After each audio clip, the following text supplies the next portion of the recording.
Hi, everyone. Welcome to week 3. At the end of the week, we'll be at our halfway point, so congratulations, you're almost halfway there. For week 3, we're going to be looking at specific learning disabilities and also the categories of visual impairment, hearing impairment, and deaf blindness, and speech disabilities and speech and language impairments. And specific learning disabilities. So that's quite a chunk. I know that all of you have seen in the ID there are those 13 federal categories of disability. So now we're going to dig a little bit deeper into some of those. And we're also going to be looking at inclusive education. So this week for your learning materials, you have some things to read about inclusive education and deaf culture, as well as specific language impairment. You also have some videos to watch.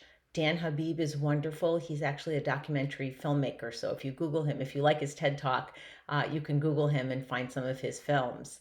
You're going to also see some videos about deaf and hard of hearing students and adaptations that can be made for students with visual impairments and also what the different types of learning disabilities are. And then I'd like you, if you'd like to, there are optional materials in the Explore tab where you can, if you have our text, it tells you what chapters of the text you are able or will be appropriate for you to take a look at. So our assignments for this week. So the week 3 discussion, and I hope all of you read my message. I haven't heard back from all of you as I requested to let me know that you saw my announcement. But remember, as you're doing the discussion, make sure you use references and at least one in-text citation for every reference so I can see the connections you're making to the course material. This week, you're going to be completing 2 simulations. One is an auditory processing simulation, what it's like to have an auditory processing disorder. And the other one is a dyslexia simulator. And then you have a series of questions I would like you to answer in the discussion.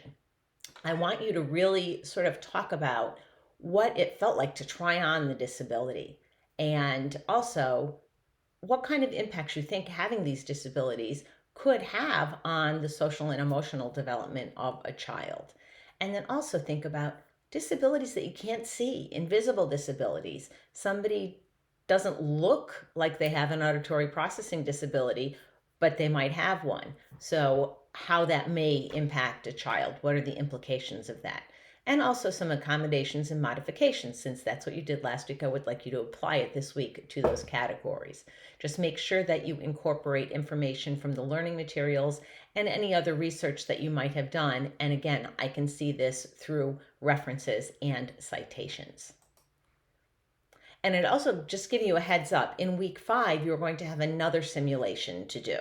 So take careful notes as you're doing these 2 simulations, because in week 5, I'm going to ask you to make a mind map with sort of putting together your thoughts about all 3 simulations. So sort of bookmark in your mind where these simulations are, and then you may want to take some notes as you're going so you can refer back to them in week 5.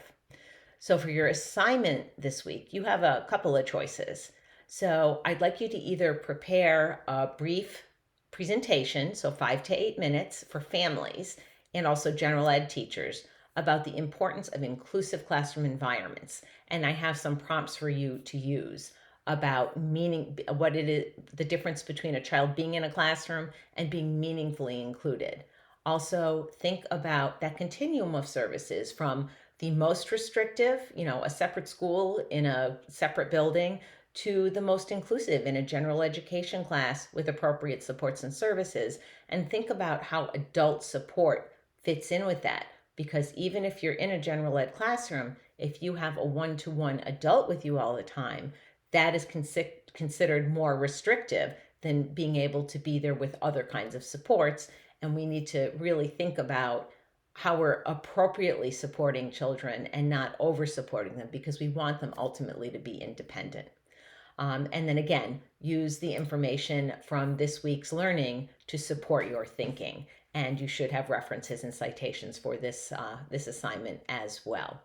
The other option you have is to develop a poster, and there's a typo in this. It says a poster of a handout. No, it's develop a poster or a handout for families and general education teachers.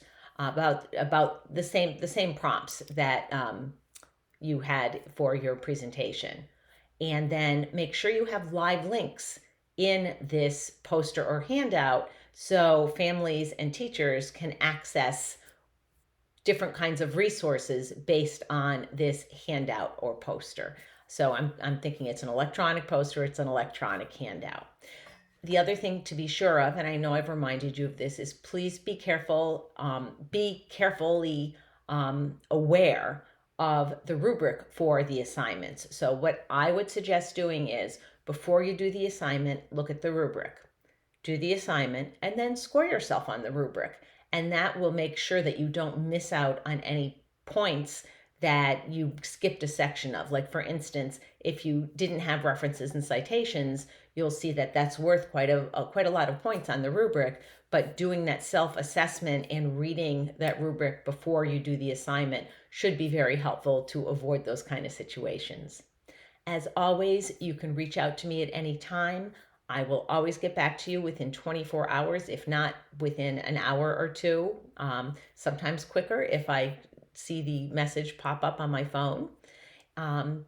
And I can either have an online conversation with you, we can set up a meeting, whatever I can do to support you, to make sure that you're understanding the material, there's no confusion, and I can really support you in getting the most out of this course. Well, that's it for week 3.